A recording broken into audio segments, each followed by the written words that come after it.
Let's focus in on what went down in the NBA last night and what it means for the West. The Rockets defeated the Super Team Warriors at Oracle 132-127 in double overtime. James Harden with his fourth triple-double of the season. Meanwhile, the Clippers outplayed the Cavs at the Q with a 113-94 victory. LA entered this game 0-12 versus LeBron James teams on the road. Max, let's start with you. More impressed with the Rockets or the Clips? The answer is the Clippers. You got to give the Rockets credit. Stephen A., maybe you'll do that, but the answer is the Clippers because we all know what it is with Mike D'Antoni. Mike D'Antoni is an asset inflator. He'll make your team look better than they should look, right? But no one really thinks the Rockets are going to push anyone to win in the playoffs. They're going to be exciting and they'll have highlights and all that kind of stuff. But the Clippers? Yeah, the Clippers are expected to contend. They are expected, along with the Spurs, to actually push the Warriors in the Western Conference. They're the team that I and others have identified as the one most likely to upset the apple cart. So here they are coming off 3 out of 4 losses. Last game, Blake sits. That was Doc's decision. And now they're playing the Cavs. And all I was looking for from the Clippers is, can you compete and lose a competitive game? That would show me something. And they did a lot better than that. And I think that is Doc Rivers getting that team focused on the task at hand, getting them to buy into a sense of urgency in terms of what the mission really is this year. And this game for them, Stephen A., was a litmus test. Forget about what conference you're in. It was a litmus test against one of the 2 elite teams that tells the team something about itself and its identity with a longer view toward the playoffs, something that this really wasn't for the Rockets against the Warriors. Completely disagree with you. If a litmus test is associated with the Clippers at this stage of a regular season game, then they are nothing that we thought that they were. They have Chris Paul, they have Blake Griffin, they have DeAndre Jordan, they've got Doc Rivers, they now have a bench. This is a championship contender. I don't give a damn what they did during a regular season game this early in the season, not to mention the fact that they had 3 losses, 3 straight losses coming into the game. So, they were going to be fired up for a little bit, caught the Cavaliers napping. Fair enough. We got to remember, Max, I was in Cleveland last year in the regular season when the Cavaliers lost to Golden State by 43. 43. They got obliterated. But we see who the champions are right now. Let me get to Houston, because to me, I was more impressed with the Rockets. And here's why.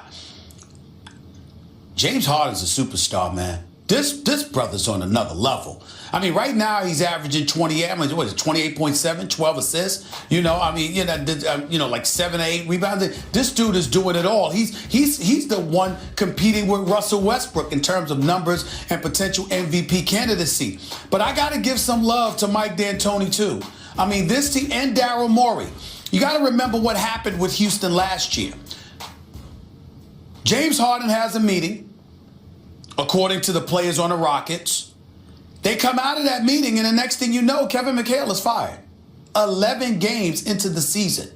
You had dudes that felt that was something that Harden did. Whether it was accurate or not, we don't know, but that's what they felt. Then we see that before Dwight Howard was gone, he was being eased out of the offense. And not necessarily as much as in minutes, but more so in terms of touches and activity. James Harden was somebody that was believed to have something to do with that. Daryl Morey was on thin ice. Everybody knows this. So what do they do in the offseason? Dwight Howard's gone. Mike D'Antoni is brought in. Hands the point guard spot to James Harden. This is what we're going to do. Here's why. Because we believe we'll be more potent offensively, not to mention even more entertaining. And sure enough, they're both. They are more potent offensively. And they are more entertaining. And James Harden is an MVP candidate as far as I'm concerned. And this dude, Ryan Anderson, shooting about 40 to 42% from three-point range. You got him from New Orleans. He dropped 29 last night. Eric Gordon, we thought he was finished. And this dude's the second leading scorer on the team. Trevor Ariza can play some ball, okay? This Clint Capella is active, and he's improved tremendously in terms of defensive and offensively. And with his activity, I'm looking at the Houston Rockets right now.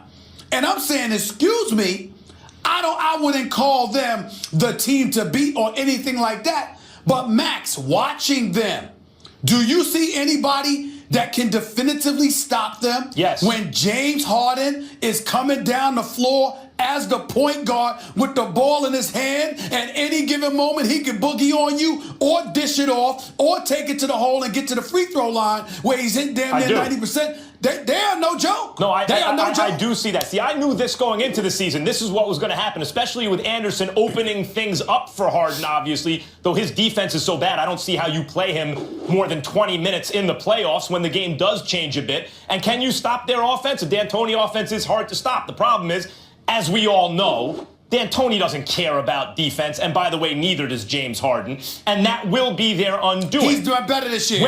James Harden's done better this year. He's doing better this year. When D'Antoni is coaching a team, and the best player especially is a guard who buys into D'Antoni's philosophy, Steve Nash, Jeremy Lin, James Harden, D'Antoni can really do his thing. And what is his thing? He can play a brand of basketball, particularly in the regular season, that's very high scoring, very fun to watch. Pundits will love it and they will laud him and the team because they enjoy watching the fast pace and everything like that. In the end, it might even advance in the playoffs, but it's not a true championship threat. The way I view D'Antoni, if I owned the team, is I would bring him in as an asset inflator. And that includes James Harden, who's a fantastic player. But D'Antoni will make this kind of team and that kind of player look better than they are. And if you're handling things properly and you're the Rockets, eventually you flip those pieces into actually great pieces. I'm not saying Harden's not an actually great piece, but some of the other pieces. And even Harden right now is a little bit overrated. And we knew that would happen going into the season. This was going to happen. It's happening.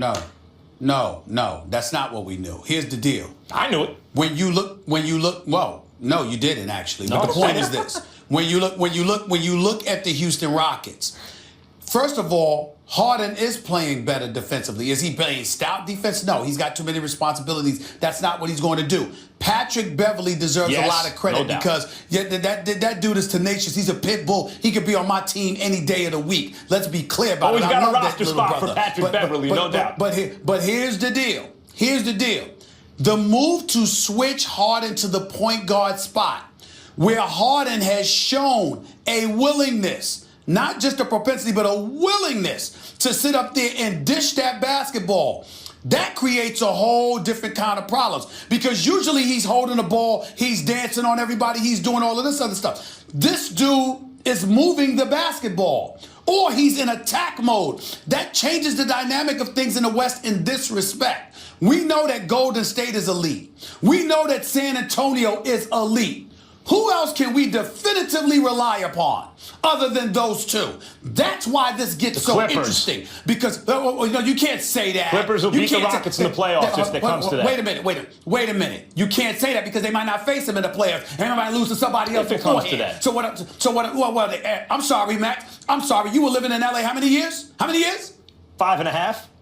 Oh, all right. 5.5 good years. Take your time. Hold on. When the Clippers played in the conference finals, not the NBA finals, the conference finals, take your time and tell me when that happened. I'll wait. When did they play? That would be never. Never in their history.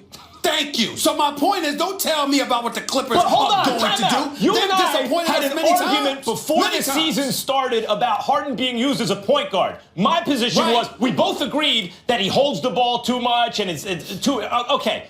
My point was D'Antoni is going to use him as a point guard in a way that will make Harden, who's a great player, look even better than he is. We debated that. And in fact, that's precisely what happened. Right now, you know it would be Westbrook and Harden in the MVP conversation because D'Antoni's got Harden at the point.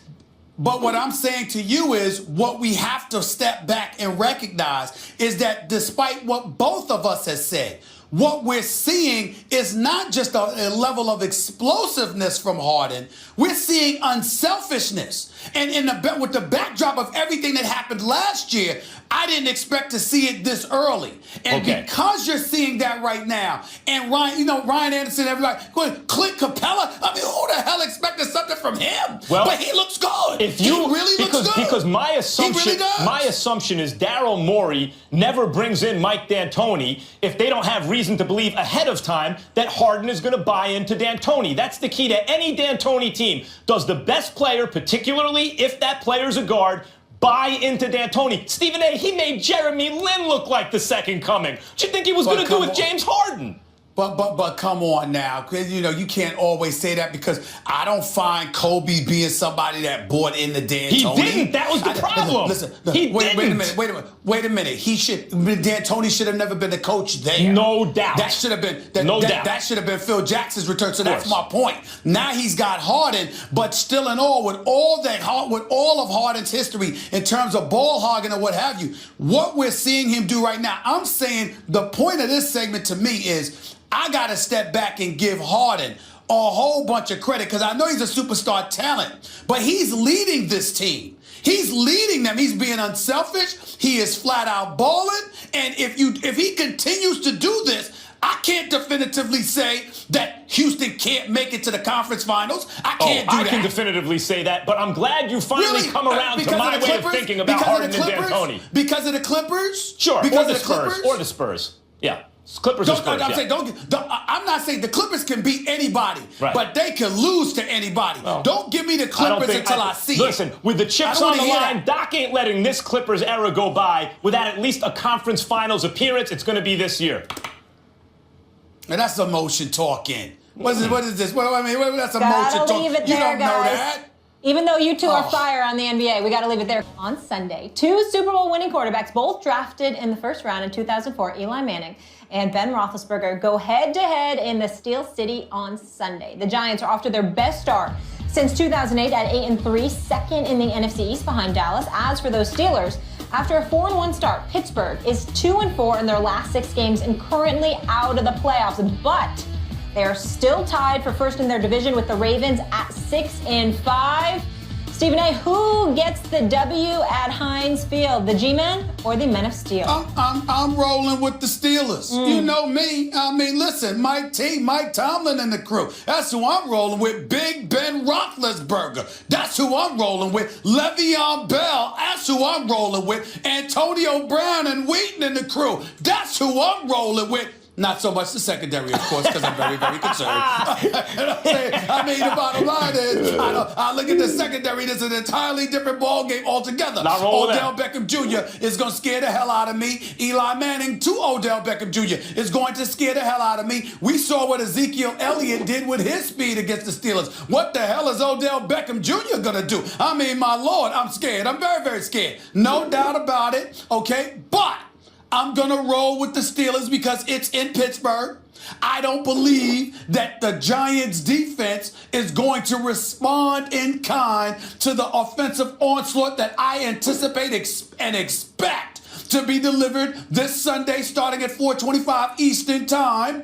I'm going to roll with the Steelers to win this game because of all the aforementioned reasons, but not the secondary. Look, your team is the Steelers, mine is the Giants. If the Giants didn't exist, my team would be the Steelers, and same thing for you. If the Steelers didn't exist, your team would be the Giants. So we're talking about 2 teams we like here. And I am a Giants fan first and foremost, obviously, right?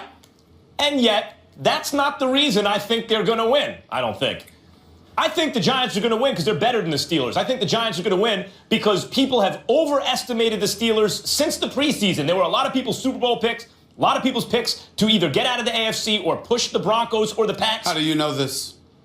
How do I know people picked that? Like the Steelers preseason? How do you know this? How do you know this? I don't understand. How do you know this? Go ahead. Go ahead. I mean, this is the reality. And I know why, too, because last year you looked at that Steelers team and you said, man, if they can stay healthy, they could have the greatest offense of all time. When everyone was lauding the Pats, I and others, we're looking at the Steelers going, with that O-line, Roethlisberger, you mentioned everybody, Le'Veon Bell, not only that, Martellus Bennett hadn't been suspended, and it never really quite worked out for them. So then going into this year, people are like, okay, now they're healthy, this will be the year it all works out, and they'll do these amazing things. No, it hasn't worked out that way. Bennett was suspended in the preseason, gone for the year, and they haven't quite had the season, especially on the offensive line, that they thought they were going to have. And the defense, hey, if they could just be bend and don't break, boy, if that's not broke, it's bending a whole lot. You look at the Giants, on the other hand, the offensive line is a problem. That's really the problem with the team. They spent all that money, however, they spent all that money on the defense, and it's paid dividends. They're winning the close games they lost last year.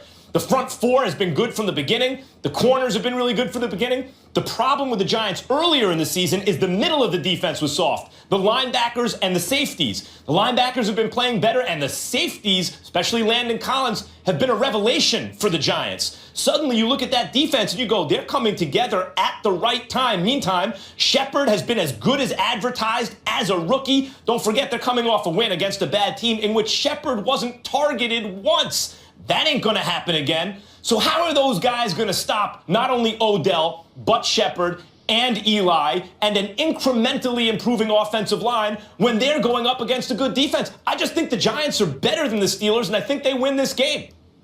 Well, you can feel that way. Clearly, your emotions have something to do with it, regardless of how well you try to disguise it. In the end, what this comes down to is you believe in Eli Manning because you love yourself some Odell Beckham Jr. But let me tell you something right now. I love Odell, but I love Antonio Brown. And I think Big Ben Roethlisberger to Antonio Brown in Pittsburgh, being 6-5, not having already virtually conceded their division to somebody else the way I believe the Giants probably have conceded the division to the Dallas Cowboys. Oh. They just I believe that. I believe that the Giants ultimately have conceded the division to the. I said it. I didn't stutter. They beat the Cowboys week 13. Yeah. They're one game behind, and they got the tiebreaker.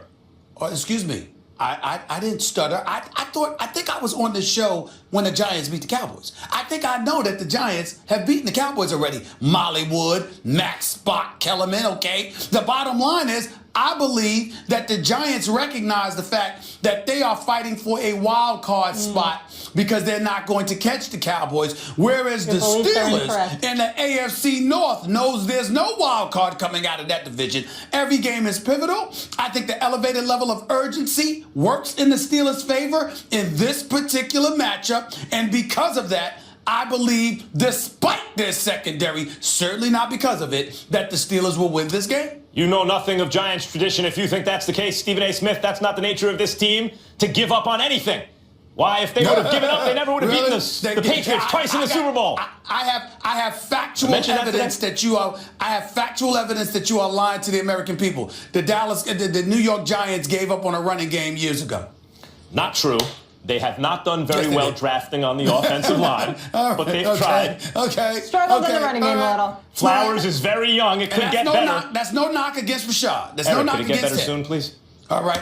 But that's what it is. I think the Giants are a better team than the offensive line. Look, they both have weaknesses. The Giants' main one is on the O-line. The Steelers have their main one is in the secondary. But in fact, given the Steelers' defense, the Giants' O-line is not as much of an issue as the Steelers' secondary is given the Giants' receivers. And the Giants are just better. They're 8-3. They've gotten a little bit lucky, but not that lucky. The defense is better. They're one of the better teams in football.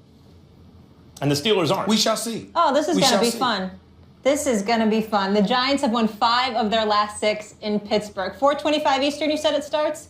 No one tried to talk to me or call me. 5 of their last 6 in Pittsburgh. I'm not talking to anybody then. Even another reason why they're going to lose this Sunday. Big Blue. It won't be 6 or 7.